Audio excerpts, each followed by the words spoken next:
यह वीडियो जरा गौर से सुनिएगा।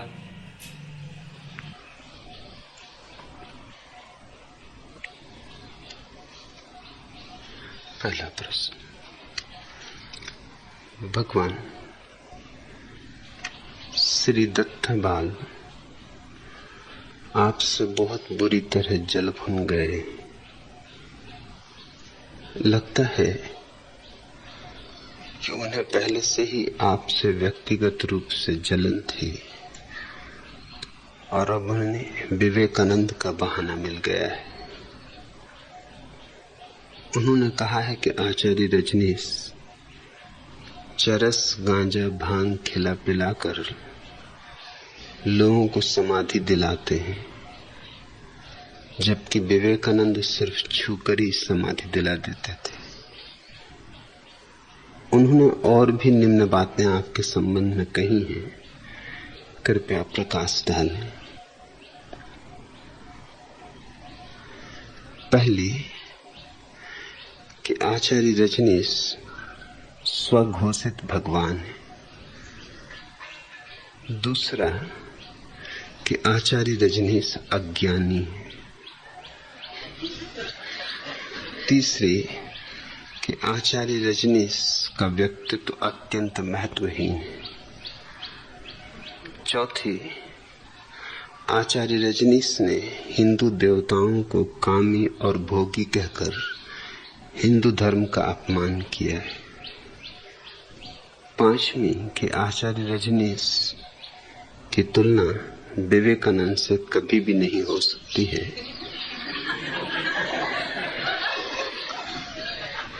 छठवां कि स्वामी विवेकानंद ने अकालग्रस्त लोगों की सहायता के लिए अपना आश्रम बेचने की तैयारी दिखाई थी।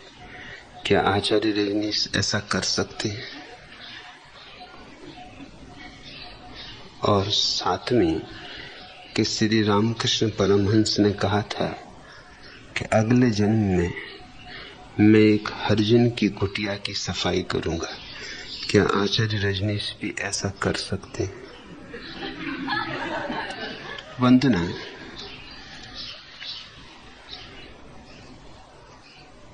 श्री दत्ताबाल ने जो भी कहा है सोचने योग्य है। पहली तो बात,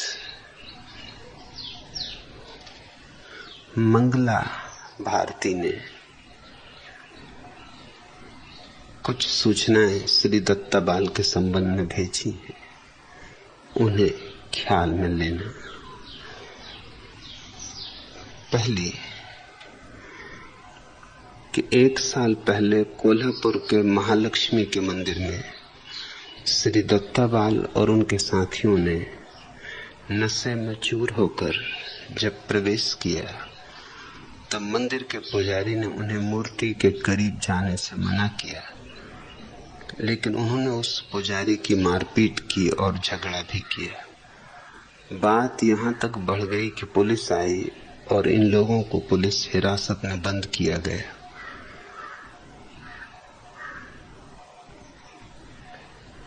मंगला ने यह भी लिखा है कि श्री दत्तापाल मद्यपान ही नहीं करते, मांसाहारी भी हैं और हिंदू धर्म के अभिमान से इतने भरे हुए हैं कि उनकी इच्छा थी कि स्वयं को विवेकानंद का उत्तराधिकारी सिद्ध करते और हिंदू धर्म की विजय पताका पृथ्वी पर फहराते। इस हेतु उन्होंने दत्ताबाल मिशन नामक संस्था स्थापित की, लेकिन वहां कोई आता जाता नहीं। बड़ी ही दयनीय अवस्था हो गई है उनकी, पूरे असफल हो गए। अब फिर से अपना नाम प्रकाश में लाने के लिए आपके विवेकानंद के प्रवचन का जैसे उन्हें सहारा मिल गया है। 10-12 साल से वे आपके प्रति ईर्ष्या से जल रहे हैं और अब तो वे पूना वालों को भी भड़का रहे हैं।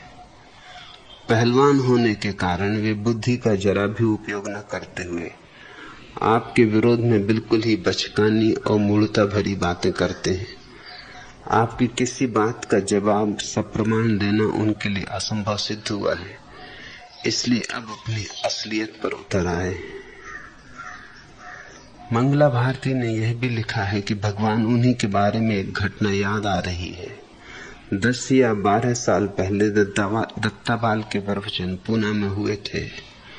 सोफा पर बैठकर वे प्रवचन दे रहे थे, पर शराब के नशे में इस तरह डूबे थे कि उन्हें खुद का भी कोई होश नहीं था।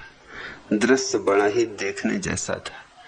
अपनी जगह से वे एक बार बाईं तरफ और एक बार दाईं तरफ इस तरह बार बार हिल रहे थे, और चंचलता के कारण हिलना भी इतना जल्दी हो रहा था कि उनके पाजामे की 2 नाड़ियां जो कि नीचे की तरफ लटक रही थीं, वे भी हिल रही थी। हमें तो बड़ी हंसी आई थी तब भी और अब भी, क्योंकि जिन्हें खुद का होश नहीं रहता वे आप जैसे बुद्ध पुरुष को होश की बातें समझा रहे हैं। अब तो हद हो गई मूर्खता की भी।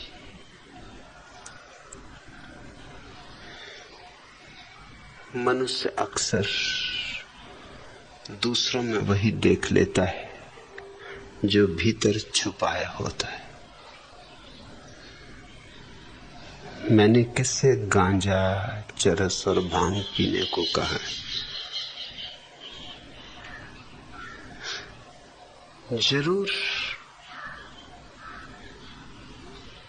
डुबाता हूं किसी नशे में, मगर वो नशा इस दुनिया का नशा तो नहीं। मस्ती भी चाहता हूं कि छाए लोगों में, गीत भी उगे, आनंद भी हो, उत्सव भी, मगर वह सब तो आकाश से उतरने वाली मधु वर्षा है। उसके लिए लोगों को तैयार करता हूं। निश्चित ही यह मधुशाला है,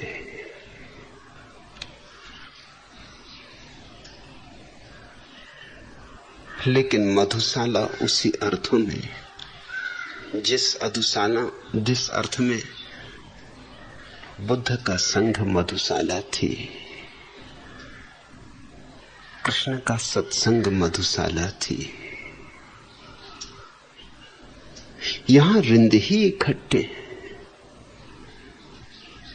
मगर यह शराब बेहोश नहीं करती, होश में लाती।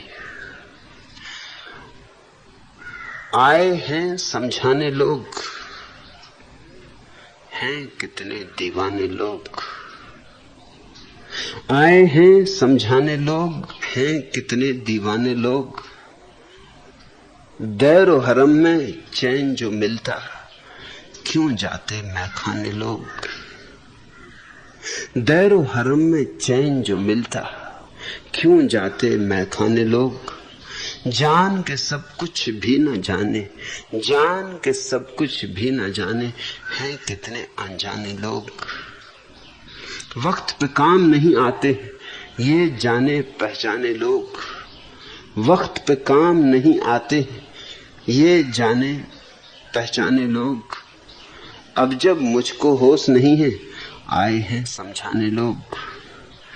एक ऐसी भी बेहोशी है जो बेहोशी भी नहीं, एक ऐसी भी मस्ती है जो अंगूर की शराब से नहीं मिलती, आत्मा की शराब से मिलती है। दत्ता बाल को जो भीतर दबा पड़ा है वो मेरे दर्पण में दिखाई पड़ गया होगा।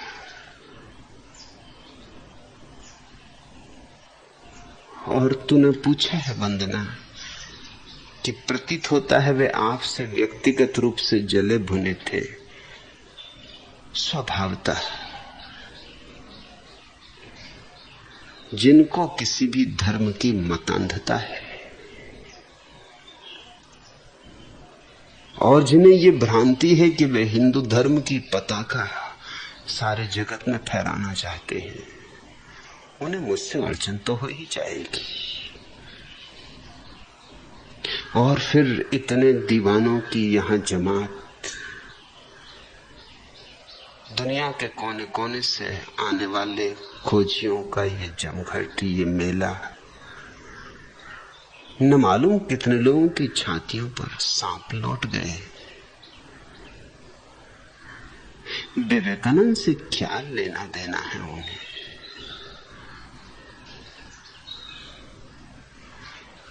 चार साल 5 साल पहले मुझसे मिलने के लिए व्यक्तिगत रूप से आना चाहते थे, एकांत में मुझसे मिलना था।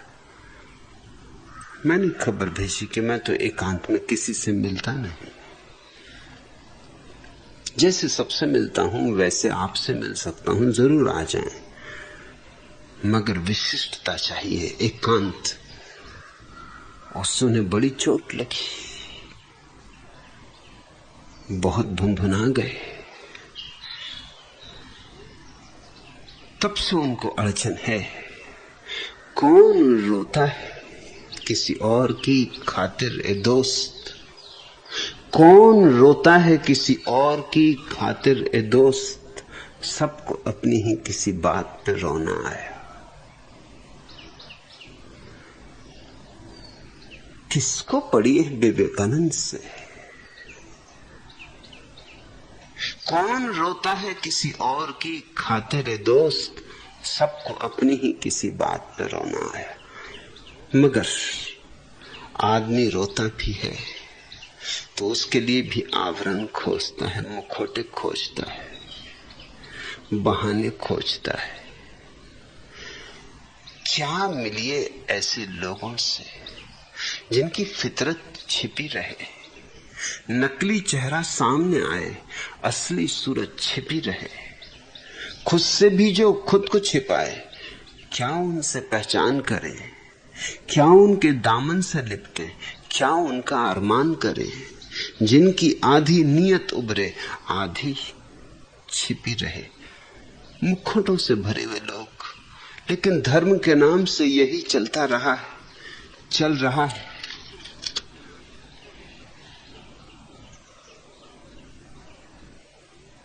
और मेरे साथ एक धर्म के पताका फहराने वालों को ही नहीं, सभी धर्मों की पताका फहराने वालों को अड़चन होगी, क्योंकि मेरा किसी धर्म से कोई लगाव नहीं, धार्मिकता से प्रेम है। और मेरे हिसाब में तो जो धार्मिक है वह हिंदू नहीं हो सकता, मुसलमान नहीं हो सकता, ईसाई नहीं हो सकता। धार्मिक होना पर्याप्त है, इस पर कोई विशेषण न लगाए जा सकते हैं, न आवश्यक है। विशेषण लगाने से तो बात खराब हो जाएगी, बात बिगड़ जाएगी। विशेषण तो सीमा दे देते, विशेषण परिधि बना देते। वह जो मुक्त आकाश की तरह है उसे एक छोटा सा आंगन कर देते। यहां मेरे पास सारे धर्मों के लोग इकट्ठे, संभवतः मनुष्य जाति के इतिहास में ऐसा कभी नहीं हुआ। पहली बार एक अभूतपूर्व घटना घट रही है। सारे धर्मों के लोग इकट्ठे, लेकिन उन्होंने अपने विशेषणों को ऐसे हटा के रख दिया है जैसे कोई कूड़े करकट को घर से सुबह साफ करके फेंक देता है। अब तो उनका एक ही धर्म है, ध्यान। अब तो उनका एक ही धर्म है, प्रेम। ध्यान अपने लिए, प्रेम सबके लिए। ध्यान अंतर यात्रा, प्रेम बहिर यात्रा। बस धर्म के ये दो पहलू, ये दो चाक, और धर्म की गाड़ी चल पड़ती, अनंत यात्रा पर चल पड़ती। ये दो पंख, प्रेम और ध्यान के, फिर अनंत दूरी भी तय की जा सकती।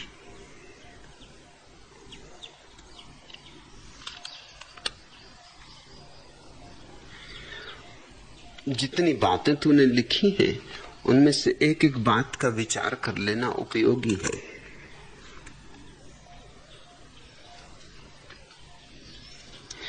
पहली तो बात, विवेकानंद स्वयं समाधि के अनुभव के बिना मरे।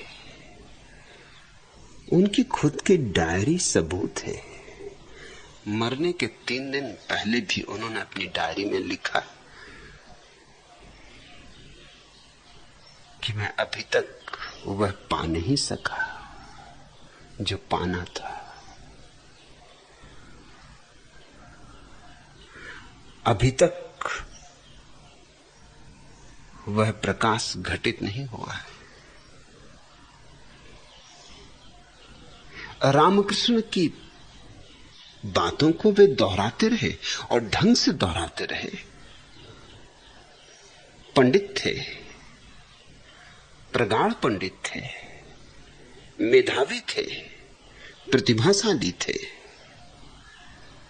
लेकिन मेधा और प्रतिभा समाधि नहीं है, न पांडित्य, प्रज्ञा है। लेकिन हिंदू धर्म की अकड़ थी। उसी अकड़ के कारण भारत में विवेकानंद को सम्मान मिला। सम्मान मिलने का और कोई कारण न था। इतना ही कारण था कि हिंदू धर्म का जो आहत अहंकार था उसको विवेकानंद ने आक्रामक रूप दिया। अब उनका यह कहना कि जो व्यक्ति हिंदू धर्म के विपरीत कुछ कहेगा उसे समुद्र में उठा के फेंक दूंगा, कोई धार्मिक व्यक्ति की बात नहीं। यह तो अधार्मिक चित्त की बात है। अगर हिंदू धर्म के समर्थन में कुछ कहने की स्वतंत्रता है तो हिंदू धर्म के विरोध में भी कहने की स्वतंत्रता होनी चाहिए, अन्यथा सत्य की शोध कैसे होगी? हिंदुओं में सिर्फ 2 ही मुसलमान हुए, एक दयानंद और एक विवेकानंद। इन दोनों की बुद्धि मुसलमान की थी। इन दोनों में न सहिष्णुता है न उदारता है। दत्ताबाल ने स्वयं उल्लेख किया और इसलिए वो मेरी तुलना विवेकानंद से नहीं कर सकते। मैं भी नहीं करना चाहता। वो करने को राजी भी हो तो मैं इंकार करूंगा।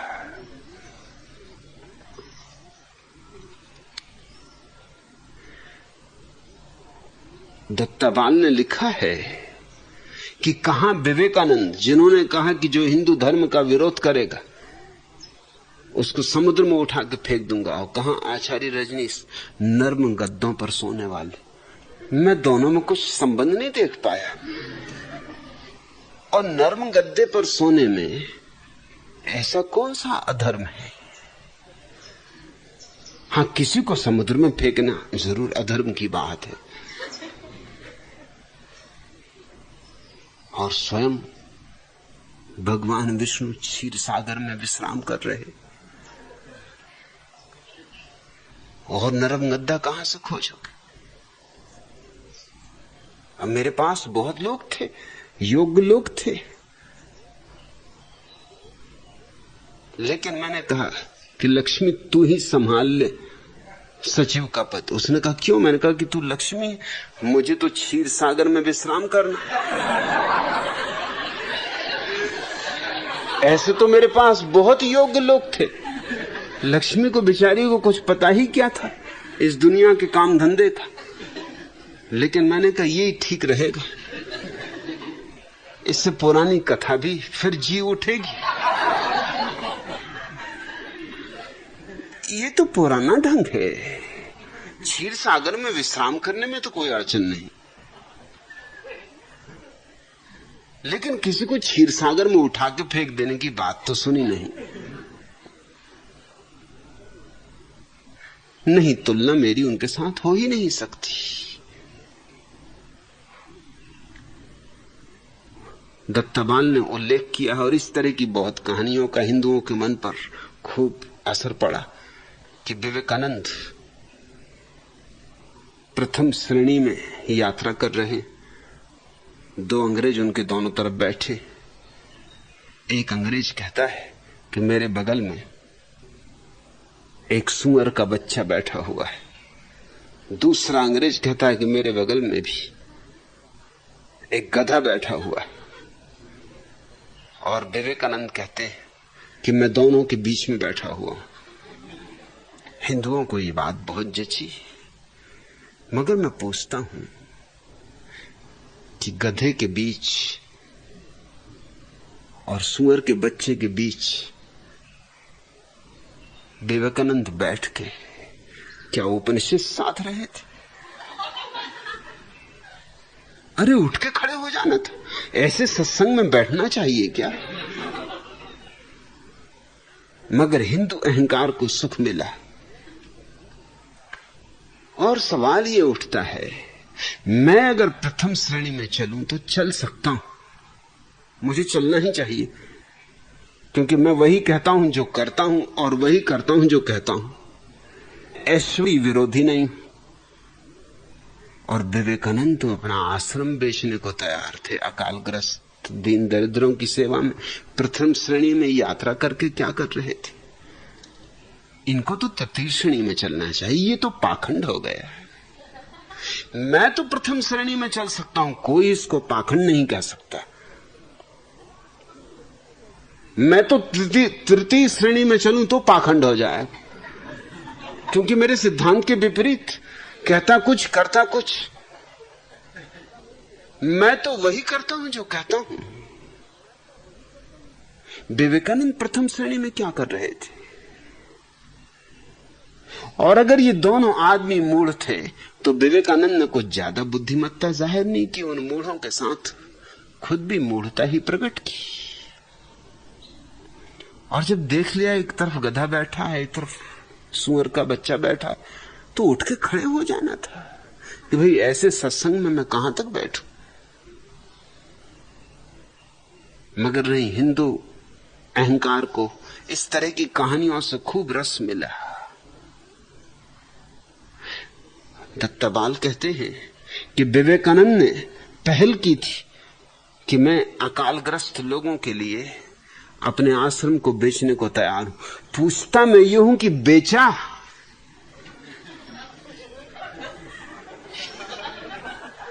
पहल की थी, कहा था?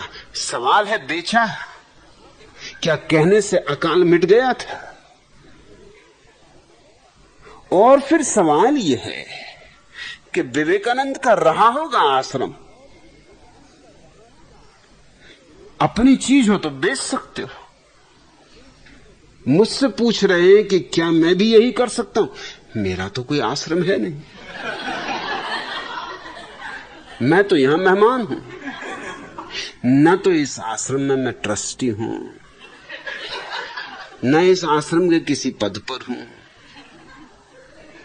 मुझे छोड़ के इस आश्रम में सभी का कुछ न कुछ हक है, मेरा कोई भी हक नहीं, मेरी कोई कानूनी हैसियत नहीं।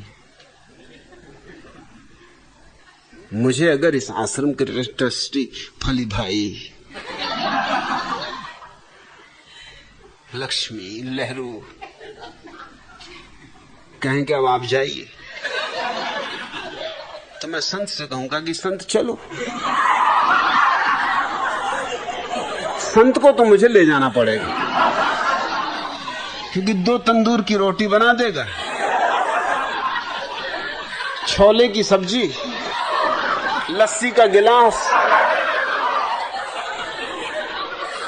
बस काफी। मुझसे तो जिस दिन कहते हैं उसी दिन मुझे बाहर हो जाना पड़े, क्योंकि मेरा यहां कोई अधिकार ही नहीं। मैं इस आश्रम को बेचने की बात तो कैसे करूं?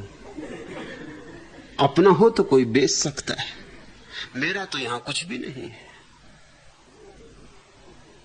और इसलिए तो मजा है, अपना कुछ है नहीं, इसलिए चिंता कुछ है नहीं। रहे तो ठीक, जाए तो ठीक। मैं पूरे आश्रम में भी कभी घूमा नहीं हूं। जो घंटे भर के लिए भी आश्रम में आता वो भी पूरा आश्रम देख लेता है। मुझे तो 7 साल हो गए, मैंने पूरा आश्रम देखा नहीं। पूरे आश्रम की बात छोड़ो, मैंने लाओसू जहां मैं रहता हूं उस भवन के भी सारे कमरों में नहीं गया हूं। सिर्फ अपने कमरे को छोड़कर कहीं नहीं गया हूं। यूं लोगों को देख के लगता होगा कि रॉल्स में चलता हूं। औरों की तो बात छोड़ो। अभी एक मित्र कृष्णमूर्ति को मिलके आए तो कृष्णमूर्ति तक को ये बात कहनी पड़ी। कृष्णमूर्ति से मुझे आशा नहीं थी, दत्तावाल वगैरह की मैं कोई गिनती नहीं करता, मगर कृष्णमूर्ति ने भी ये कहा कि आप भी जाते हैं उस खतरनाक आदमी के पास जिसने के भारत में सबसे ज्यादा महंगी कार रख छोड़ी। वो कार मेरी है नहीं भैया,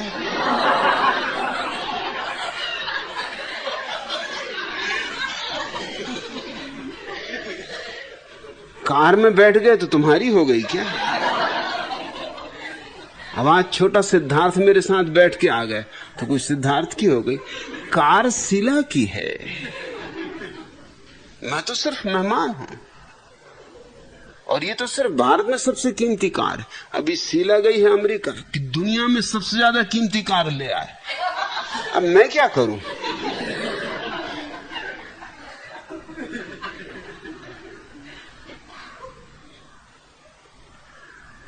मेरी कार हो तो बेच दूं, मगर मेरी कार है नहीं, न मेरा मकान है, न मेरा आश्रम है। विवेकानंद का रहा होगा तो उन्होंने पहल की कि बेच दूं, हालांकि बेचा किया नहीं। यही तो मजा है, इस देश में लोग बातों के धनी हैं। मेरा कुछ भी नहीं है, बेचने का सवाल ही नहीं उठता। न बेचने का सवाल उठता न खरीदने का, क्योंकि खरीदने के लिए मेरे पास कुछ नहीं है। और इसलिए मुझसे ज्यादा मस्त आदमी इस दुनिया में दूसरा नहीं। कोई आए कोई जाए, सब बराबर है। न मेरा कुछ जाता न मेरा कुछ आता। लेकिन ये प्रश्न सोच लेने जैसे। पहला, यह प्रश्न बहुतों के मन में उठता है और विचारणीय है। वंदना, श्री दत्ताबान ने कहा आचार्य रजनी स्वघोषित भगवान है। यह आलोचना बहुत तरफ से उठती है। सवाल यह है कि कभी कोई और तरह का भगवान भी दुनिया में हुआ है? क्या तुम सोचते हो कृष्ण को किसी म्युनिसिपल कमेटी ने भगवान घोषित किया था? कि बुद्ध को किसी पंचायत ने सर्टिफिकेट दिया था?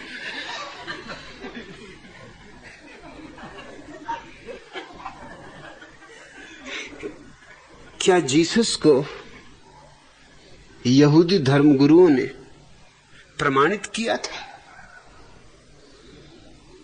क्या महावीर को जनता ने वोट देके भगवान चुना था? ये सब स्वघोषित थे। मेरा कसूर क्या है?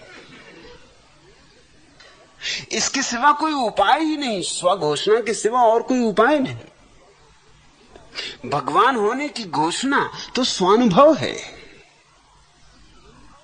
लेकिन ये आलोचना बार बार उठती, और जो लोग ये आलोचना करते हैं वो कभी भी ये विचार नहीं करते कि जीसस, मोहम्मद, जरथुस्त्र, कृष्ण, राम, बुद्ध, महावीर, कौन स्वघोषित नहीं था? कौन था जिसके पास सर्टिफिकेट हो? और इन सबको भगवान मानने वाले मुझ पर आलोचना उठाते हैं कि मैं स्वघोषित भगवान। यह अनुभव ही ऐसा है कि सिवाय स्वघोषणा के और क्या होगा? क्या अज्ञानियों से वोट लेके तय करना पड़ेगा? तब तो फिर जैसे कि राष्ट्रपति खड़े होते वैसे खड़े हो गए 10-15 भगवान चुनाव हो गया, जो जीत गया वो जीत गया, जो हार गया वो हार गया। तो कभी कार्टर हो गए भगवान, कभी रीगन हो गए भगवान। जो जीत जाए, साल 2 साल रहे, फिर हार गए तो फिर खत्म। ये तो अनुभव की बात है। मैं घोषणा करता हूं कि मैं भगवान हूं, क्योंकि इसके अतिरिक्त और कोई उपाय ही नहीं है। बुद्ध को जब परम समाधि मिली तो उन्होंने जो पहली घोषणा की वो यही थी कि मैंने परम सत्य को पा लिया है, मैंने परम संबोधि पा ली, मैं उस अवस्था को पा गया जिसको सम्यक संबुद्धत्व कहा जाता है। मैंने अपने सारे शत्रुओं का विनाश कर दिया, भीतर के शत्रुओं का। मैं अरिहंत हुआ। जीसस ने घोषणा की कि मैं और परमात्मा जिसने जगत बनाया एक है। यही तो कसूर था, इसलिए तो सूली लगी। क्योंकि लोग यही पूछ रहे थे उनसे भी कि आप ही घोषणा कर रहे हैं। मगर अगर मेरे सिर में दर्द हो तो कौन घोषणा करेगा कि मेरे सिर में दर्द है? मैं ही कहूंगा कि मेरे सिर में दर्द है, और मेरा दर्द ठीक हो जाए तो भी मुझे ही कहना होगा कि मेरा दर्द ठीक हो गया। कौन घोषणा कर सकता है इस बात की? अगर मेरे भीतर अंधेरा है तो मैं जानता हूं, और अगर रोशनी है तो मैं जानता हूं। और जो खुद अंधे हैं वो क्या देखेंगे कि मेरी आंखें खुल गई? भगवत्ता का अनुभव तो स्वघोषित ही हो सकता है। उपनिषद में जिस ऋषि ने कहा अहम ब्रह्मास्मि, उसने किसके आधार पर कहा कि मैं ब्रह्म? और अल हिल्लाज मंसूर ने घोषणा की अनल हक, मैं परमात्मा हूं। वो किसके आधार पर? स्वानुभव के आधार पर। और कोई आधार न कभी था न कभी होगा। यह कोई चुनाव की बात तो नहीं, यह किसी समिति के द्वारा निर्णित तो नहीं होना है। इसलिए मैं स्वीकार करता हूं कि मैं स्वघोषित भगवान हूं, क्योंकि जो भी भगवत्ता को उपलब्ध हुए सभी स्वघोषित है। इंकार करना हो सबको कर दो, लेकिन यह बेईमानी मत करो कि मुझ पर एक अलग नियम लगाओ और बाकी सब पर एक अलग नियम लगाओ। दूसरा उन्होंने कहा आचार्य रजनीश अज्ञानी।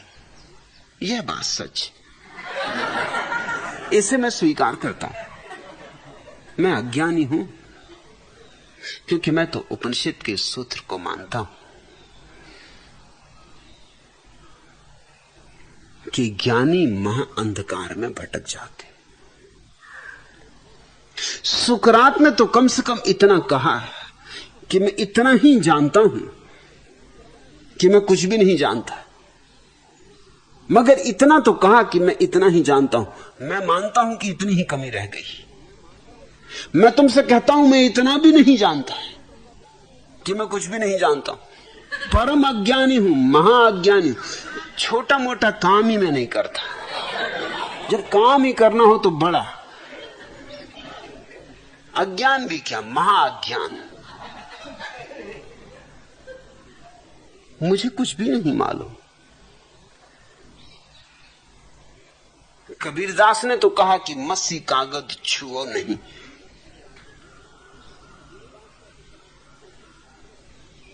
उन्होंने तो छुआ भी नहीं था, मैंने छुआ जरूर, लेकिन फिर भी तुमसे कहता हूं कि मसी कागज छुओ नहीं। अरे नहीं छुआ ये कोई बड़ी बात हुई? छूकर और नहीं छुआ ये कुछ बात हुई? चले पानी में और भीगे भी नहीं ये कुछ बात हुई? कबीरदास तो चले नहीं, किनारे पे बैठे रहे। कहा भी उन्होंने जिन खोजा तिन पाइया गहरे पानी बैठ, मैं बूढ़ी खोजन गई रही किनारे बैठ। तुम किनारे बैठोगे महाराज तो फिर कैसे खोजो? मैंने डुबकी भी मारी और गीला भी नहीं हुआ।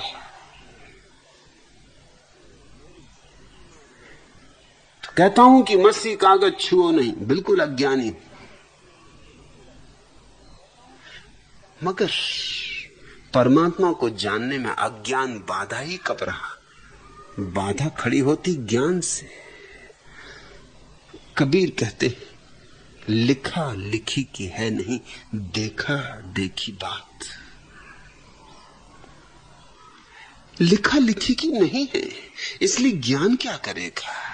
देखा देखी बात, देखने की बात है। तो ये तो मैं स्वीकार करता हूं कि मैं अज्ञानी हूं, और अज्ञान में ही नहीं, अज्ञान में ही मैंने जाना भगवत्ता को।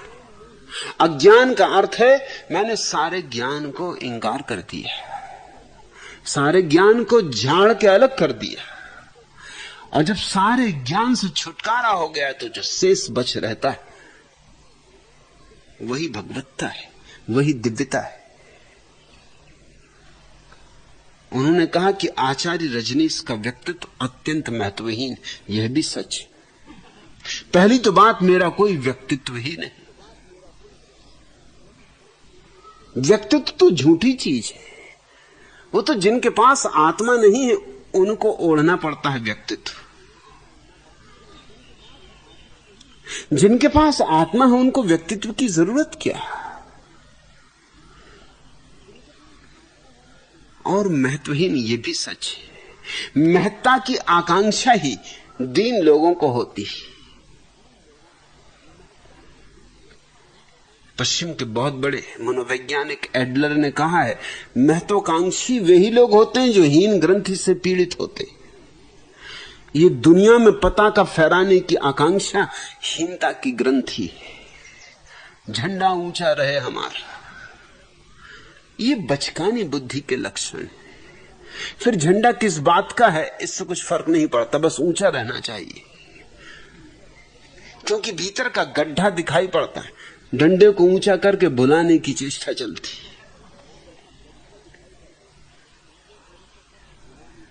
ये दत्तावाल के जो पैर छोटे हैं और ऊपर का हिस्सा बड़ा है। अभी मंगला ने लिखा कि बैठे सोफा पे बोल रहे थे और पजामे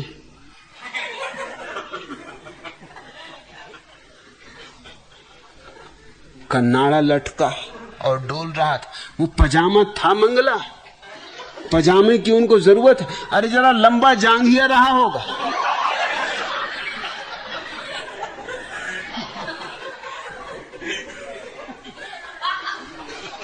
पैर भी तो होना चाहिए पजामा के लिए। लेनिन का मनोविश्लेषण जिन लोगों ने किया है उनकी भी बीमारी यही थी लेनिन की, कि पैर छोटे थे। वो कुर्सी भी ऐसी बनवाते थे जो बड़ी होती, उनके पैर जमीन से नहीं लगते थे, और टेबल ऐसी बनवाते कि पैर छिपे रहते, अपने पैरों को बचा के चलते थे। मनोवैज्ञानिकों का कहना है कि लेनिन को बस एक ही धुन थी कि किसी तरह सिद्ध करने की महत्वपूर्ण व्यक्ति हूं मैं, क्योंकि वो जो पैरों की दीनता थी छोटे होने की, वो बड़ा कष्ट दे रही थी। अडोल्फ हिटलर का जिन लोगों ने मनोविश्लेषण किया है उनका कहना है कि उसका एक अंडकोश छोटा था, एक बड़ा। उस कारण ही वो परेशान था, वही उसकी जिंदगी भर की पीड़ा थी। उसे सिद्ध करना था दुनिया में कि मैं कुछ हूं। ये दत्तावाल को भी कुछ हीन ग्रंथि पकड़ी हुई, उसी हीनता की ग्रंथि से पीड़ित। बुद्धत्व को उपलब्ध व्यक्ति तो साधारण होता, उसका कोई व्यक्तित्व होता ही नहीं। वो तो अति सामान्य हो जाता, सहज हो जाता है, साधारण हो जाता। भूख लगी, भोजन कर लिया, नींद आई, सो गए। सुबह उठे, सांझ हुई, सोए। उसका जीवन तो सहज स्वस्फूर्त हो जाता। उसमें क्या असाधारण था, क्या विशिष्ट था? ये विशिष्टता का मोह और असाधारण होने की आकांक्षा अहंकार के ही अलग अलग नाम है, और कुछ भी नहीं। और उन्होंने कहा कि आचार्य रजनीश ने हिंदू देवी देवताओं को कामी और भोगी कहकर हिंदू धर्म का अपमान किया है। मैं क्या करूं, तुम्हारे पुराण अपमान कर रहे। अपने पुराण उठा के देख लो। तुम्हारे सारे पुराण तुम्हारे देवी देवताओं की काम वासना, लिप्सा, भोग इससे भरे पड़े। तुम्हारे देवताओं का जो प्रमुख देवता है इंद्र, वो किसी भी ऋषि मुनि को तपश्चर्या करते देख के घबरा जाता है, उसका सिंहासन डोलने लगता है, इंद्रासन डोलने लगता है, घबराहट पैदा हो जाती उसको कि अब आया कोई दावेदार। तत्क्षण भेजता है उर्वशी मेनकाओं को कि जाओ भ्रष्ट करो इसे, और खुद भी भ्रष्ट करने में कुछ पीछे नहीं। और कैसा मजा है, कैसे पुराण और किन बेईमानों ने लिखे कि इंद्र ने अहिल्या को भ्रष्ट किया और सजा बेचारी अहिल्या को भुगतनी पड़ी। पत्थर होना पड़ा अहिल्या को और कसूर था इंद्र का। कुछ न्याय भी होता है, कुछ थोड़ी तो न्याय बुद्धि हो। शरद जोशी का एक व्यंग में कल पढ़ रहा था, वो मुझे पसंद आया। शरद जोशी ने लिखा है कि मैंने जब पहली बार यह श्लोक सुना कि यत्र नारी पूज्यन्ते तत्र रमन्ते देवता, तो मेरे मन में तभी से देवताओं के चरित्र पर शक होने लगा है। क्योंकि मैं सोचता हूं अगर किसी इलाके में नारी की पूजा हो रही तो उधर देवता लोगों के चक्कर काटने का क्या मतलब। यह तो कोई शराफत की बात न हुई कि पराई बहू बेटियां जहां उनके बाप भाई और पतियों के खर्च पर आनंद कर रही हैं, जैसे बाग में झूला झूल रही हैं या शॉपिंग कर रही हैं या टीवी देख रही हैं, अपने रूप, सौंदर्य, स्वास्थ्य आदि गुणों के कारण घर और बाहर उनका रोब छाया हुआ है। पता नहीं कितने लोग उनमें से कितनी लड़कियों को पाने की साधना में गजलें गा रहे, कविता छपाने की कोशिश में है, अर्थात बड़ा पूजा में वातावरण। सुंदर लड़कियां पुरुषों के सपनों में आ जा रही हैं, स्वस्थ पुरुष शरीफ घरों की खिड़कियों के पास से लड़कियों के दर्शनों की अभिलाषा में गुजर रहे, अर्थात बिल्कुल नारी पूजनते का वातावरण। संपादक गण अपने मुख्य पृष्ठों पर नारी की अधखुली तस्वीर छापकर अभिभूत हैं, लेकिन भारतीय छपाई है खराब होने के कारण महात्मा गण बहुत दुखी, क्योंकि तस्वीरें साफ साफ समझ में नहीं आती। सो महात्मा गण शिकायत कर रहे हैं कि नारी का अनादर हो रहा है। पति अपने पत्नियों की आरतियां उतार रहे, उतारनी ही पड़ती, हर पति को उतारनी पड़ती। ऐसे दिव्य माहौल में देवता क्या लेने को रमनते। बंबईया भाषा का उपयोग क्या, काय को रमनते, किसके वास्ते रमनते। बिना रमनते काम नहीं चलता क्या? घर में मां बहना नहीं है जो इधर उधर रमनते, जब देखो तभी रमनते, रमनते ही रमनते, और कुछ नहीं करनते। इंसान शांति से अपनी पत्नी की पूजा भी नहीं कर सकता, यूं ही रमनते, हर कहीं रमनते। ये देवता हैं कि कॉलेज के लफंगे छोकरे? इससे तो बेहतर हो कि सूत्र को बदल लो। यत्र नारी बलाकारस्ते रमनते तत्र देवता। जहां नारी पे बलात्कार हो रहा वहां रमो भैया। जहां नारी की पूजा हो रही, जैसे हेमा मालिनी की पूजा हो रही, वहीं वहीं देवता रमनते। काहे को रमनते? इन्हें और कोई काम नहीं, कोई घर गृहस्थी नहीं।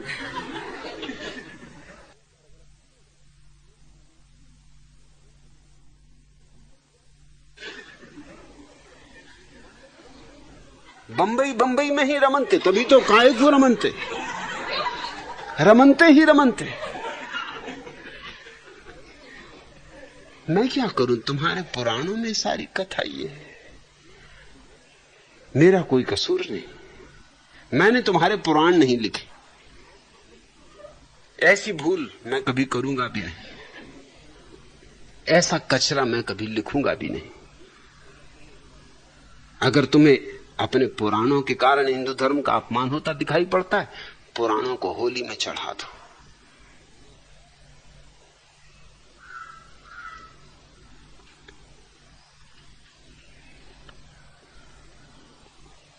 श्री दत्ताबाल ने कहा कि श्री रामकृष्ण परमहंस ने कहा था कि अगले जन्म में मैं एक हरिजन की कुटिया की सफाई करूंगा। क्या आचार्य रजनीश भी ऐसा कह सकते?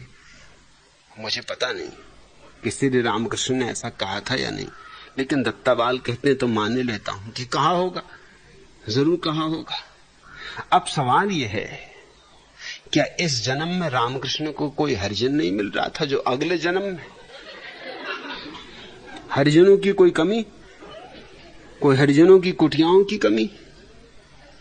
इस जन्म में तो काली मैया की पूजा कर रहे हैं, पत्थर की मूर्ति पूज रहे हैं, आरती उतार रहे हैं, घंटी बजा रहे हैं, जिंदगी भर वही करते रहे। और हरिजन की कुटिया की सफाई अगले जन्म में करेंगे। क्या चालबाजियां हैं, कौन रोकता है अभी करने से? और एक ही कुटिया की सफाई करना है सो कर ही दो ना, अगले जन्म के लिए क्या टाल रहे हो? 6-6 घंटे 8-8 घंटे काली मैया की पूजा हो रही है, उन्हीं काली मैया की जिनके लिए बकरे काटे जा रहे हैं, खून बहाया जा रहा है। कलकत्ते की काली के सामने जितना खून बहा है दुनिया के किसी मंदिर में कभी नहीं बहा। जितनी प्राणियों की हिंसा कलकत्ते की काली के लिए हुई उतनी दुनिया के किसी देवता के सामने नहीं हुई। मगर वही कटे हुए बकरों का मांस और खून प्रसाद रूप में वितरित होता है। प्रसाद की तो बड़ी महिमा है। ये डोंगर जी महाराज क्या खाक प्रसाद बंटवाते, लस्सी बूंदी, अरे ये कोई प्रसाद है? असली प्रसाद बंटता है कलकत्ते की काली के मंदिर में। ये रामकृष्ण परमहंस को कोई शूद्र नहीं मिल रहा था, दूर तो नहीं था शूद्र, क्योंकि जिनके मंदिर में वो पुजारी का काम करते थे, रानी रासमणी खुद ही शूद्र थी, उसका ही बनवाया हुआ मंदिर था।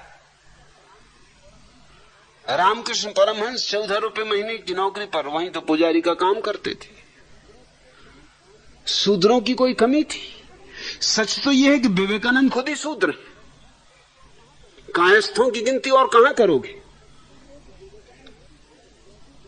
कायस्थों की गिनती व्यवस्था से शूद्रों में ही होगी।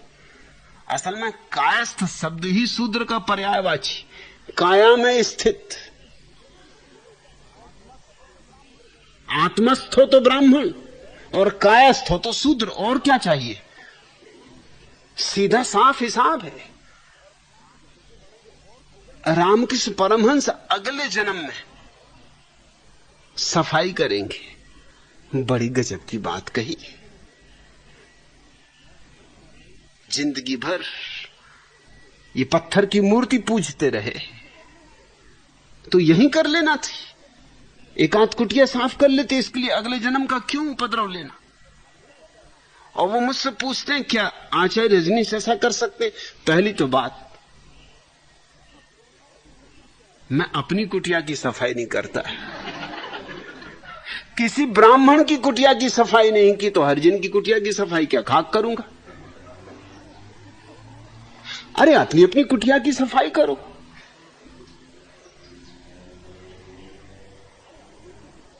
मैं जब विश्वविद्यालय में विद्यार्थी था तो अपना बिस्तर दरवाजे के पास लगाए रखता था कि सीधा अपने बिस्तर में कूद जाता था, जिसमें कमरे की सफाई ना करनी पड़े।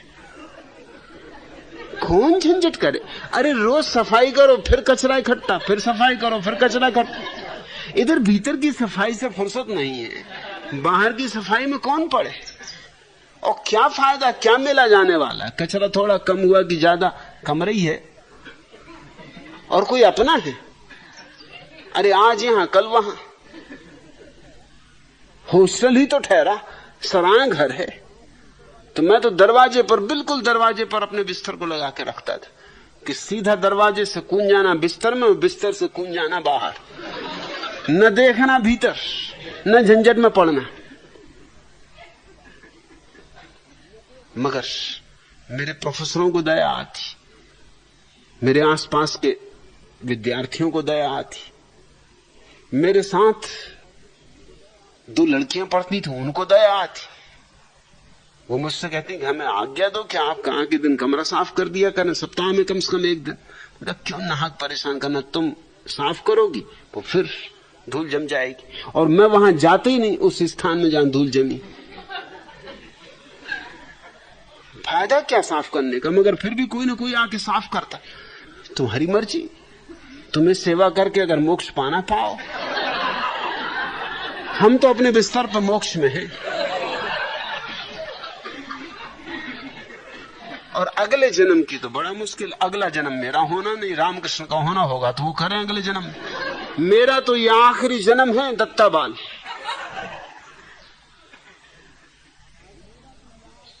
अब आगे कोई मेरा जन्म नहीं है। तुम जानो, तुम्हारे रामकृष्ण जाने, उनका होगा आगे जन्म। ये तो दत्ता बाल अगर ये बात रामकृष्ण ने कही हो तो ये सिद्ध कर रहे हैं कि रामकृष्ण अभी मुक्त नहीं हुए, क्योंकि मुक्ति के बाद कहां जन्म, मुक्ति के बाद कैसा जन्म है। ये तो इसका अर्थ इतना हुआ कि अभी भी बंधे, और ये भी एक वासना ही रही कि एक हरिजन की कुटिया साफ करनी। अरे इतनी छोटी सी वासना, करकुरा लेते साफ, झंझट मिट जाती, अगले जन्म का उपद्रव खत्म हो जाता। अब होंगे कहीं पैदा कर रहे होंगे कोई हरिजन की कुटिया साफ। ये भी क्या पतन हुआ, इसी को कहते हैं योग भ्रष्ट होना। कहां से कहां पहुंचे, काली मैया की पूजा करते करते हरिजन की कुटिया साफ कर रहे हैं।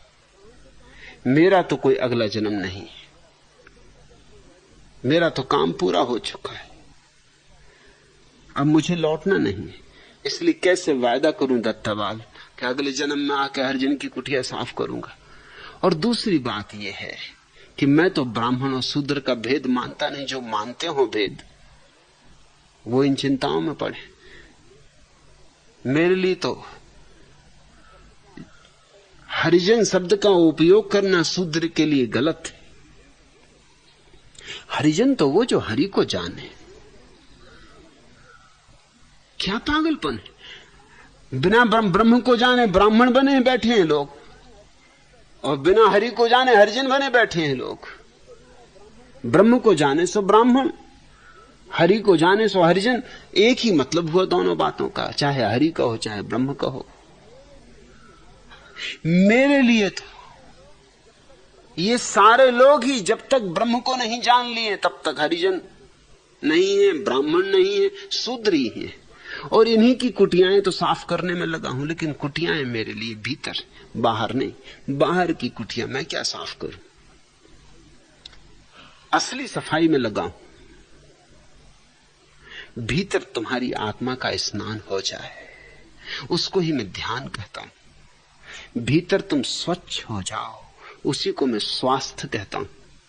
भीतर तुम आनंद मग्न हो जाओ, उत्सव आ जाए, दिए ही दिए जल जाएं, फूल ही फूल खिल जाएं,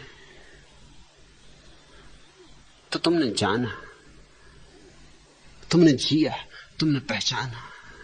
उसको मैं सन्यास कहता हूं। उसी कार्य में लगा हुआ हूं।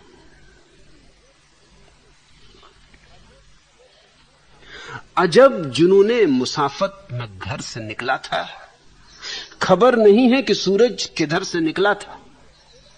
यह कौन फिर से उन्हें रास्तों पर छोड़ गया। अभी अभी तो अजाबे सफर से निकला था। ये तीर दिल में मगर बेसबब नहीं उतरा। कोई तो हर्फ लबे चारागर से निकला था। वो कैस अब जैसे मजनू पुकारते हैं फराज, तेरी तरह कोई दीवाना घर से निकला था। मैं तो दीवाना हूं। और मेरे पास दीवाने इकट्ठे। वो कैस अब जिसे मजनू पुकारते हैं फराज, तेरी तरह कोई दीवाना घर से निकला था। मुझसे तुम हिसाब किताब की बातें न पूछो। यहां कोई हिसाब किताब नहीं, कोई गणित नहीं। यहां तो प्रेम एक शास्त्र है और ध्यान एकमात्र धर्म है।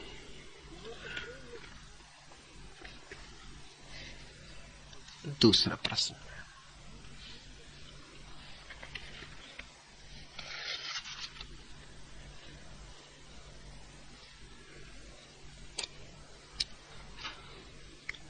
भगवान, मेरा प्रश्न भी वही है जो कि श्री निर्मल घोष का था।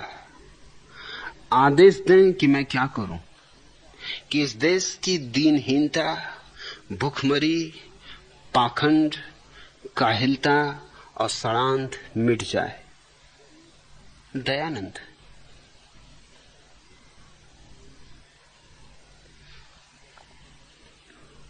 यह सब हो सकता है,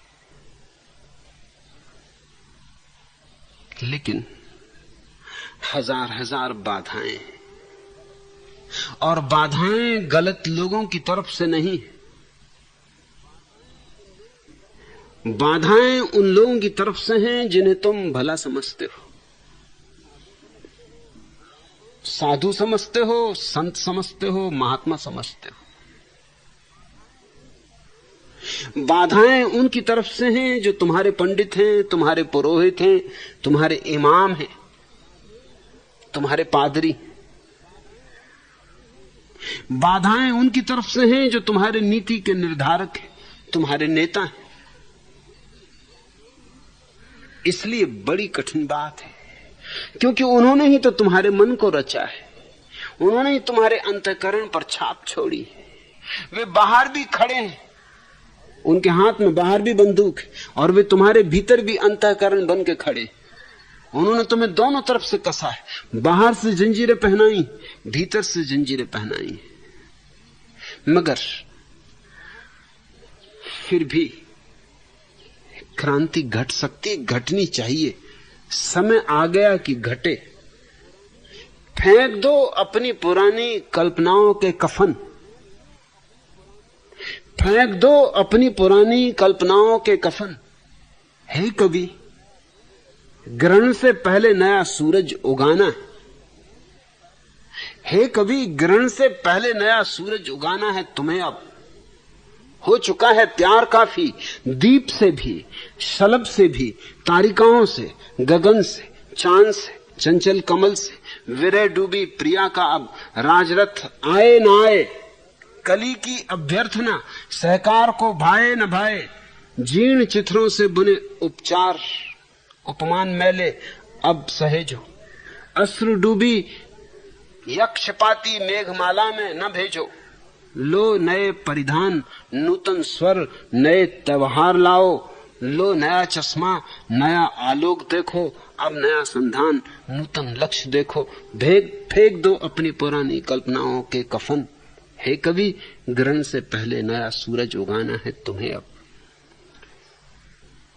फेंकना होगा कफन जो हम ओढ़े बैठे, लेकिन हम तो समझते हैं वो चुनरी है, हम तो समझते हैं वो बड़ा बहुमूल्य है, कफन नहीं। इसलिए पहली बात तो ये समझना जरूरी है कि भारत इतना दीनहीन क्यों है,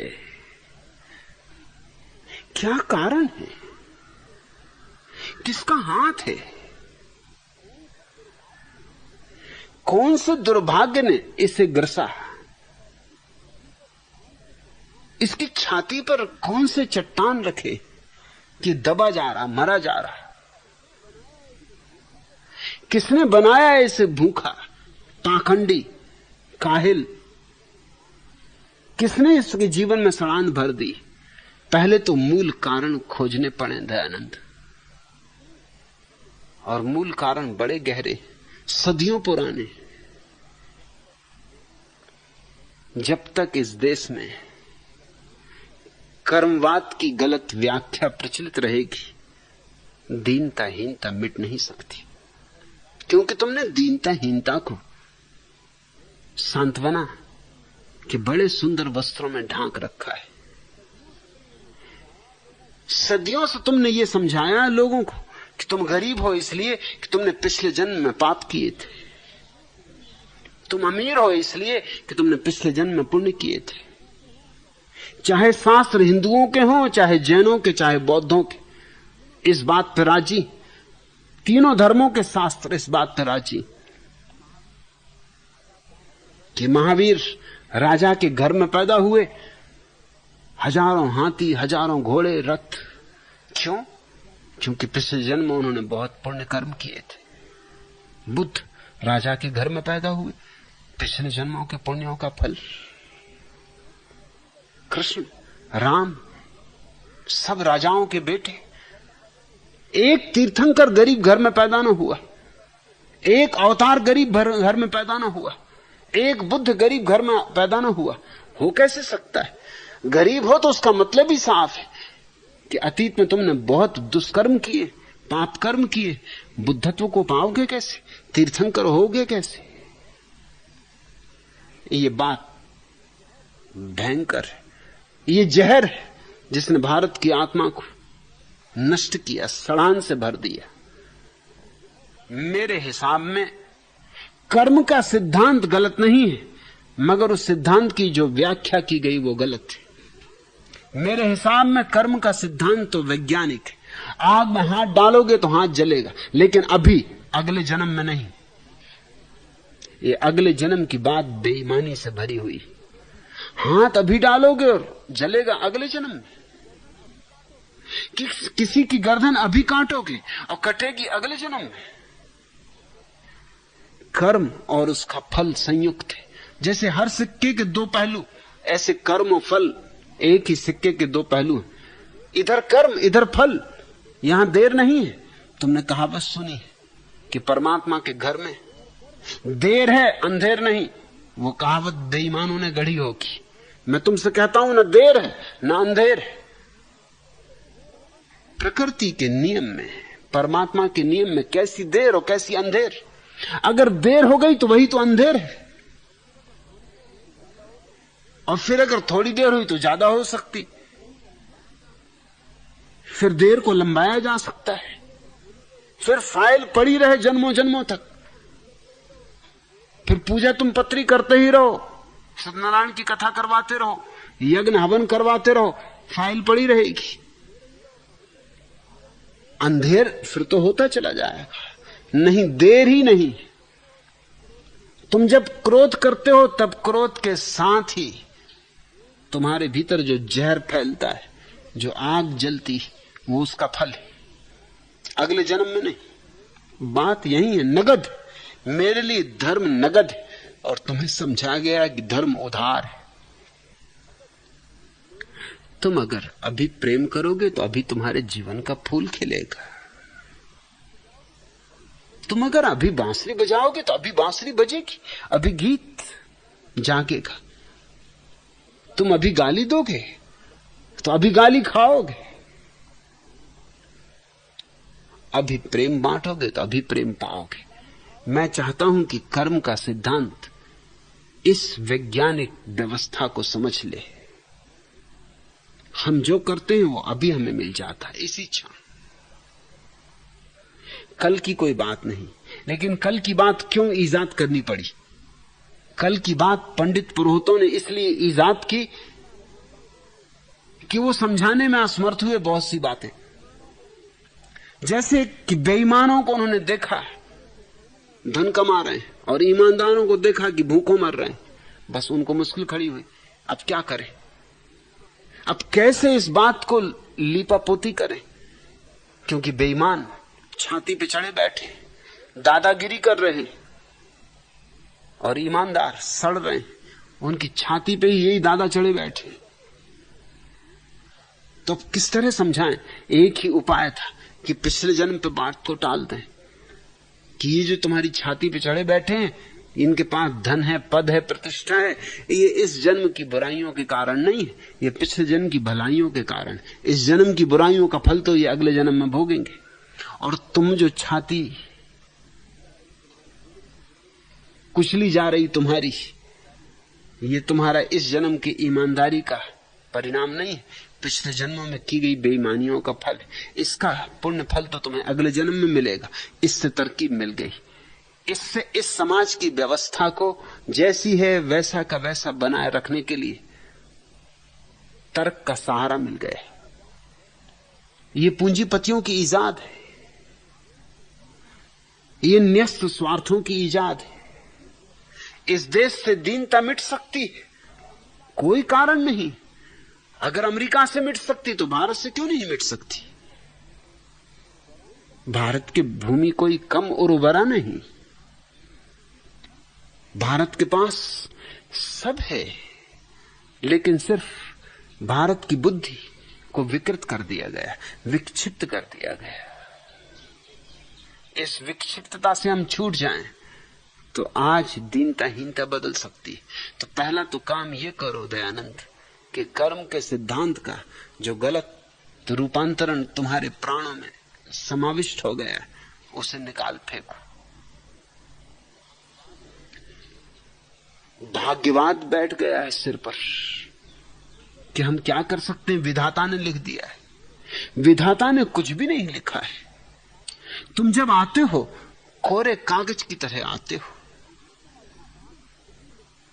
फिर तुम अपना भाग्य खुद ही लिखते हो, किसी और ने नहीं लिखा है। लेकिन हमारे मन में यह धारणा बिठाई गई कि भगवान लिख देता है किस्मत। लिख दिया जिसकी जीवन में गरीबी वो गरीब रहेगा, और लिख दी अमीरी वो अमीर रहेगा। बिल्कुल झूठी बात है, बिल्कुल व्यर्थ बात है। ये पोषण है व्यवस्था के लिए, जो न्यस्त स्वार्थों की व्यवस्था है उसको सहारा देना है। भाग्यवाद उसके लिए सबसे बड़ी सुरक्षा है। इसलिए भारत में कभी कोई क्रांति नहीं हो सकी, क्योंकि क्रांति के लिए बुनियादी आधार नहीं मिलते। ये भाग्यवाद हमारी क्रांति को बुझा देता है। भाग्य नहीं है, भाग्य हम निर्मित करते हैं। तुम्हें नैतिकता की अस्वाभाविक धारणाएं समझाई गई, इसलिए पाखंड। पाखंड का अर्थ क्या होता है? तुमसे अगर कुछ अस्वाभाविक करने को कहा जाए तो पाखंड होगा। पाखंड का इतना ही मतलब होता है कि तुम प्रकृति के अनुकूल नहीं बल्कि प्रतिकूल चलने की कोशिश कर रहे हो। चल तो ना पाओगे, न चल पाओगे तो फिर तुम्हें एक इंतजाम करना पड़ेगा, कम से कम दिखाना पड़ेगा कि चल रहे हैं। तब तुम्हारी जिंदगी में दोहरापन हो जाएगा, भीतर कुछ बाहर कुछ। बाहर एक काम करोगे, भीतर दूसरा काम करोगे। बाहर मंदिर में पूजा करोगे, गीता पढ़ोगे, और भीतर सब तरह की वासनाओं के जाल चलते रहेंगे। इस देश को इसके असंभव मूल्यों से मुक्त कराना जरूरी है, तो पाखंड मिटेगा। मनुष्य की सहजता को स्वीकार करो। जो भी प्रकृति ने मनुष्य को दिया है उसका रूपांतरण तो करना है, लेकिन दमन नहीं। और हमें दमन ही सिखाया गया है। तो सब अजीब हो गया है, कुछ का कुछ हो गया है। सब लोग मुखौटे लगाए हुए, किसी आदमी की असली शक्ल पहचान में नहीं आती कि कौन कौन है।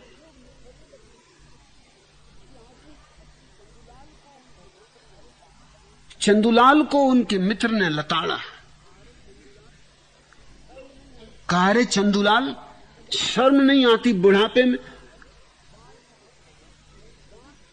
बाल सफेद हो गए, दांत गिर गए, और कल शाम एक पतली कमर, टाइट जींस और लहरदार लंबे बालों वाली वह कौन सी छोकरी थी जिसके साथ मीठा मीठा बतियाते चले जा रहे थे? हिस छोकरी कैसी? चंदूलाल ने कहा, वो मेरा दामाद था।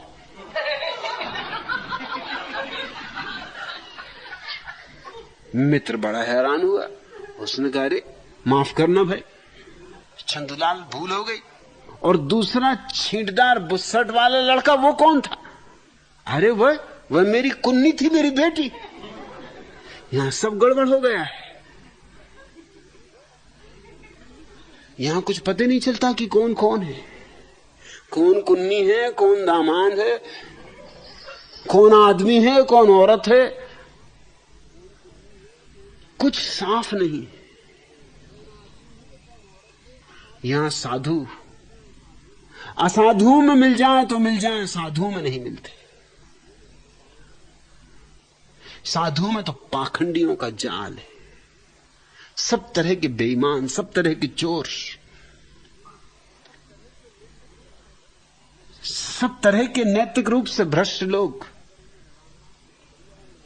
मगर अगर उन्होंने राम नाम की चदरिया ओढ़ रखी तो बस पर्याप्त है।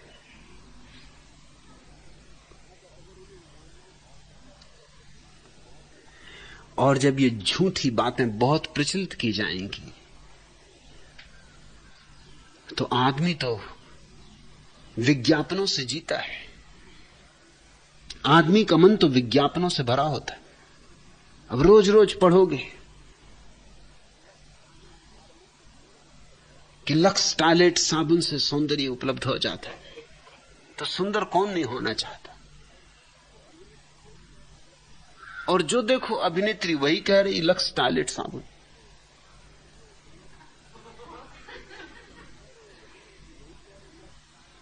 पढ़ो तो लक्स टॉयलेट, फिल्म देखो तो लक्स टॉयलेट, रास्ते से गुजरो तो लक्स टॉयलेट। तो फिर जो भी सुंदरी दिखाई पड़ती उसका चेहरा नहीं दिखाई पड़ता, एकदम लक्स टॉयलेट साबुन दिखाई पड़ने लगती। हर सुंदरी के फोटो के साथ लक्स टॉयलेट साबुन छपा हुआ है, दोनों का संयोग हो जाता है। पावलोव ने इसमें बहुत खोज की, संयोग का सिद्धांत। वो अपने कुत्ते को खाना खिलाता और घंटी बजाता। खाना जब सामने रखता तो कुत्ते की लार टपकती, जो बिल्कुल स्वाभाविक, और घंटी बजाता। 15 दिन बाद खाना तो नहीं रखा, सिर्फ घंटी बजाई और कुत्ते की लार टपकने लगी। अब घंटी से कुत्ते की लार टपकने का कोई संबंध नहीं, कुत्ता कोई भक्त थोड़ी, ना भक्त है ना भगवान है। घंटी बजा रहे हो और वो लार टपका रहा है, ये संयोग का सिद्धांत। उसने कहा कि दोनों का संयोग हो गया। लार टपकती थी तब घंटी भी बजती थी, रोटी भी देखता था और घंटी बजती थी, रोटी में और घंटी में संबंध हो गया। अब घंटी बजाना काफी है, लार टपकने लगती। कोई भी चीज बेचनी हो, सुंदर स्त्री पहले खड़ी करो, कुछ भी अंट संट बेचना हो, सुंदर स्त्री खड़ी कर दो, फिर लार टपकने लगेगी। पहले सुंदर स्त्री पे टपकेगी स्वभावता, फिर लक्स टॉयलेट साबुन पे टपकेगी। फिर तुम बाजार गए साबुन खरीदने, दुकानदार पूछता कौन सा साबुन, एकदम तुम्हारे मुंह से निकल जाता लक्स टॉयलेट।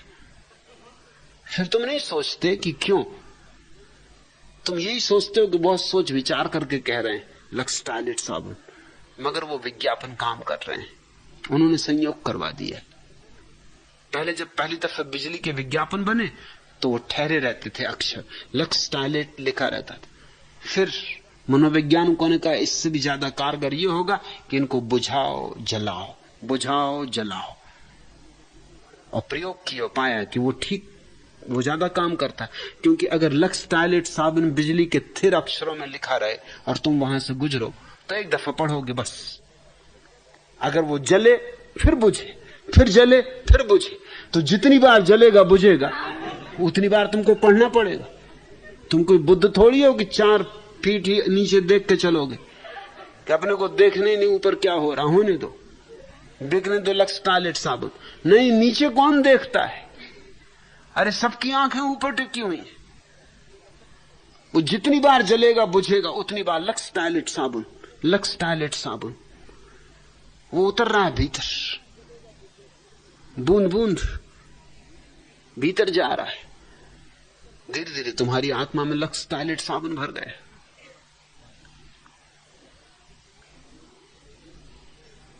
तो तुम्हें जो भी नैतिक धारणाएं हजारों साल तक समझाई गई, चाहे कितनी ही असंभव हो, कितनी ही मूर्खतापूर्ण हो। अब दत्ताबाल ने अपने लेख में लिखा है कि वीर को ऊपर चढ़ाने की एक बड़ी गहरी तरकीब। अब ये मूर्खतापूर्ण बात है, वीर को ऊपर कभी चढ़ाया जा सकता नहीं, क्योंकि चढ़ाने के लिए कोई व्यवस्था ही शरीर में नहीं।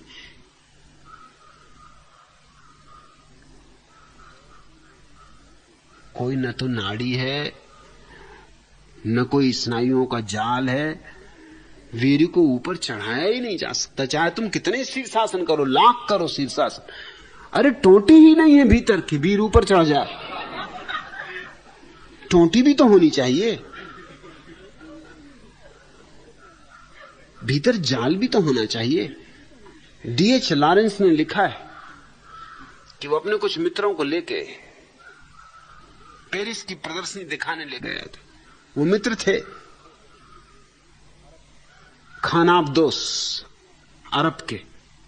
अब अरब में सबसे ज्यादा तकलीफ है पानी की। पेरिस की होटल, उन्हें किसी चीज में रस ही नहीं। न पेरिस देखने जाएं, न प्रदर्शनी देखने जाएं, दिन भर बाथरूम में घुसे रहे, बैठे फव्वारे के नीचे, लेटे टब में। बस उनके लिए सबसे बड़ा गुलछर्रा वही था। रेगिस्तानी बेचारे क्या करे। जिस दिन जाने का दिन आया, सब सामान तो रख दिया गया जाके कारों में वो, लेकिन जितने खानाबदोस थे, बादायून थे, वो सब नदारत। लारे ने थोड़ी देर रास्ता देखा और पूछा भाई वो गए कहां? उनका वो सब बाथरूमों में घुसे हुए। वो भागा ऊपर पहुंचा कि इसमें हम गाड़ी चूक जाएंगे, क्या कर रहे हो, दरवाजा खोलो। दरवाजा खोला तो देख के हैरान हुआ, वो सब के सब नल की टोंटियां निकालने की कोशिश कर रहे थे। पूछा ये तुम क्या कर रहे हो? उन्होंने कहा ये टोंटियां तो हम न छोड़ेंगे। अरे दाम लगते हो तो लग जाएं, ये तो बड़ी गजब की टोंटी है, ये टोंटी को ले जाएंगे हम तो अपने साथ, अपने घर में लगा लेंगे टोंटी को। और जब खोला पानी पानी। लारस ने कहा पगलो, इन टोंटियों के पीछे नालियों का जाल है, ये टोंटियां अकेली काम ना आएंगी। अगर तुम टोंटियां खोल के भी ले गए तो मैं तुमको बाजार से टोंटियां दिलवाए देता हूं, इनको खोलने के पीछे मत पड़ो। मगर उन टोंटियों से कुछ भी नहीं निकलेगा, उनके पीछे तो नलों का जाल है, जालों के पीछे दूर सरोवर, बड़ा लंबा विस्तार, वो तुम्हें दिखाई नहीं पड़ता, तुम्हें सिर्फ टोंटी दिखाई पड़ रही। वीरी को ऊपर चढ़ाना, पागल हो गए हो तुम?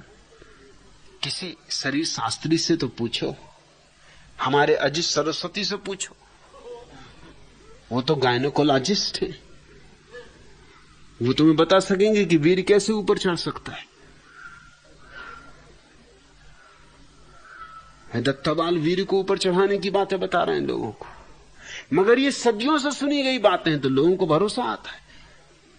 ये मूर्तापूर्ण बातें, वीर इत्यादि कोई ऊपर नहीं चढ़ता। हाँ, काम वासना रूपांतरित होती, काम राम बन सकता है, लेकिन कोई वीर ऊपर नहीं चढ़ जाता। और चढ़ जाए तो तुम्हारी खोपड़ी गंदी हो जाए। समझो खोपड़ी में वीर चढ़ गया किसी के, अब गए ये काम से, और ये खोपड़ी में वीर चढ़ जाए तो कभी नाक से बहेगा, कभी आंख से आए, कभी कान से निकलेगा। इनकी हालत बड़ी खस्ता हो जाएगी, मक्खियां भिनभिनाएंगी।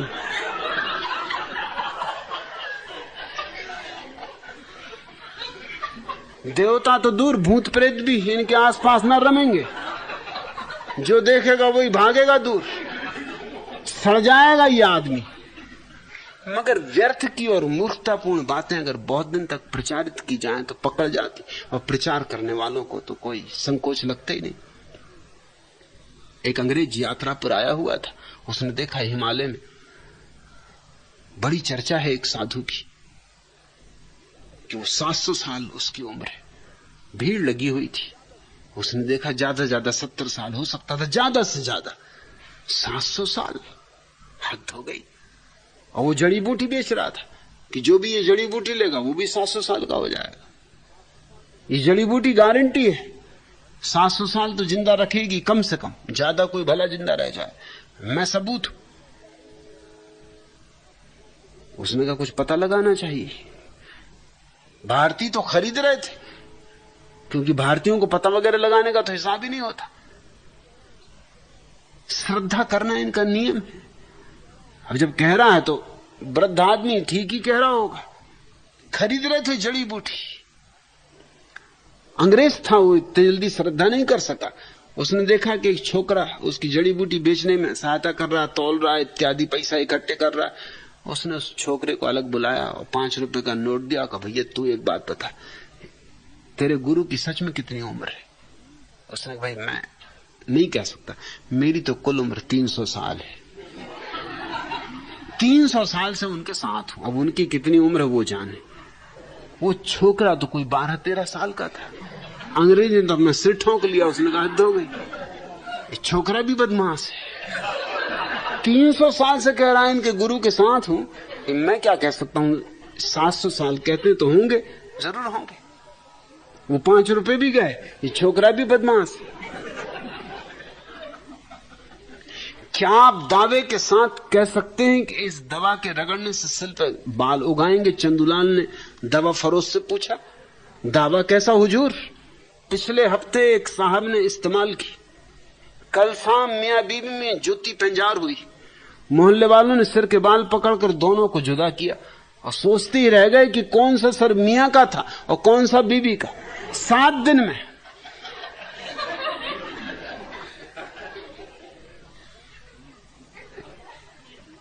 पाखंड है इसलिए कि तुम असंभव को मूल्य बनाए हुए हो। आदमी को हमने इस देश में सामान्य होने का अवसर ही नहीं दिया। हमने उसे साधारण प्राकृतिक होने की सुविधा ही नहीं दी। न हमने उसकी किसी चीज को अंगीकार किया जो प्राकृतिक थी। हमने मूल्य थोप दिए, असंभव मूल्य। उनको वो पूरा कर पाता नहीं बेचारा, तो क्या करे? अगर स्वीकार करे कि पूरा नहीं कर पाता तो लोग हंसी मजाक उड़ाते हैं। लोग कहते हैं अरे तुम आदमी हो कि पशु? हम तो पूरा कर रहे हैं, तुमसे क्यों पूरा नहीं होता? तो उसे भी कहना पड़ता है कि पूरा कर रहा हूं, बिल्कुल पूरा कर रहा हूं। सिद्धांत बड़े ऊंचे हैं, बिल्कुल सही साबित होते। ये उसको भी चेहरा बना कर रखना पड़ता है और भीतर जो उसे करना होता है। इस तरह पाखंड पैदा होता है। पीछे के दरवाजे से एक जीवन, बाहर के दरवाजे से एक जीवन।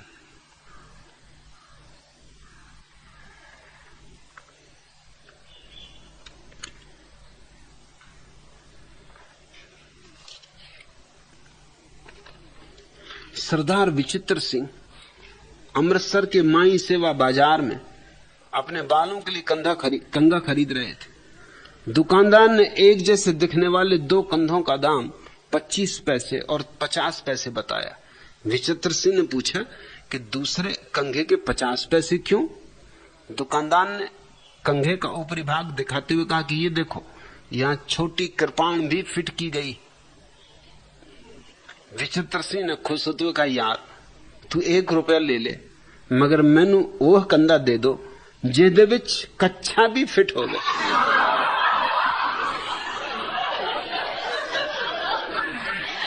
फिर तो मजा ही मजा आ जाए। अरे सरदार होने के लिए 5 ही चीजें तो जरूरी है। 5 ककार कंघा होना चाहिए, समझो 1/5 सरदार हो गए। कच्छा हुआ और एक अंग जुड़ गया। कृपाण हुई फिर तो कहने क्या, और तीसरा अंग जुड़ गया। कड़ा हुआ फिर तो क्या कहना, 4 अंग जुड़ गए। अब बचा ही क्या? केस और होना चाहिए। अब जब कंघई है तो केस बढ़ाने में क्या दिक्कत? 5 का हो गए पूरे कि सिख हो गए। क्या सरल बात निकाल दी। अब विचित्र सिंह ने बेचारे ने कुछ गलत बात न पूछी। उसने कही तो बड़े मजे की बात। कंघा में 3 चीजें आ गई।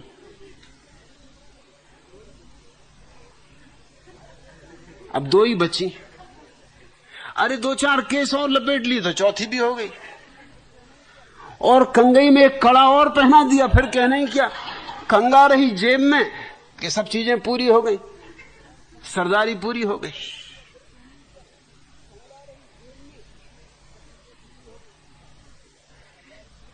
जब तुम व्यर्थ की बातों को आदर देना शुरू करोगे और सार्थक और प्राकृतिक जीवन को इंकार करोगे तो पाखंड पैदा होता है।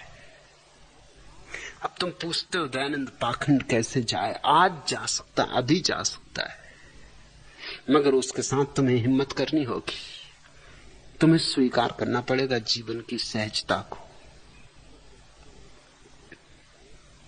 अब तुम कहते हो इतनी काहिलता है, ये कैसे जाएगी? ये काहिलता इसलिए है कि तुम्हें सिखाई गई काहिलता। तुम्हें कहा गया परमात्मा के बिना इशारे के पत्ता नहीं हिलता। अरे तो तुम क्यों हिलो जब पत्ते नहीं हिलता? जब उसको हिलाना होगा हिलाएगा, जब तक नहीं हिलाना तुम लाख कोशिश करो हिला नहीं सकते, तो फिर कोशिश ही क्यों करनी? सब परमात्मा पे छोड़ के बैठ गए हो, इसलिए काहिल हो। जीवन कर्म है और कर्म का त्याग हमने सिखाया लोगों को। हम कहते हैं सन्यास का अर्थ है कर्म को छोड़ दो, और सन्यासी महात्मा। मैं तुमसे कहता हूं कर्म के साथ ध्यान को जोड़ दो और सन्यास पूरा हो गया। कर्म को छोड़ना नहीं है, कर्म को ध्यान के साथ जोड़ना है, और तब ये काहिलता मिट जाएगी। और ये इतनी सड़ांध जो दिखाई पड़ती है इसीलिए, जब कमल कमल ना हो पाए तो कीचड़ ही रह जाती, कीचड़ कमल हो जाए तो सुगंध, और कमल कमल ना हो पाए कीचड़ ही रह जाए तो दुर्गंध। ये देश कीचड़ ही रह गया, और इस देश को कीचड़ बनाए रखने में तुम्हारे महात्माओं का हाथ है, तुम्हारे धर्मों का हाथ है, तुम्हारे तथाकथित नैतिक गुरुओं का हाथ है। और जब तक तुम इस सारी गुलामी से मुक्त न होगे, इस देश के भाग्य का सूर्योदय नहीं हो सकता। लेकिन सब तुम्हारे हाथ में, सूर्योदय हो सकता है, उसी की हम यहां चेष्टा में लगे। शोर, केवल शोर चारों ओर, दर्द होता जा रहा मुंहजोर। इस तरह भटका हुआ है आदमी, शून्य में लटका हुआ है आदमी। एक तिनके सी बची है जिंदगी, सांस की डोर हुई कमजोर। हर दिशा ने आचरण बदले, किस तरह वाणी उमर संभले, किस तरह बागी उमर संभले। इस कदर पथरा गया है मन, भीगती है आंख की बसकोर। एक पत्ता तक नहीं अपना, खेत और खलियान है सपना।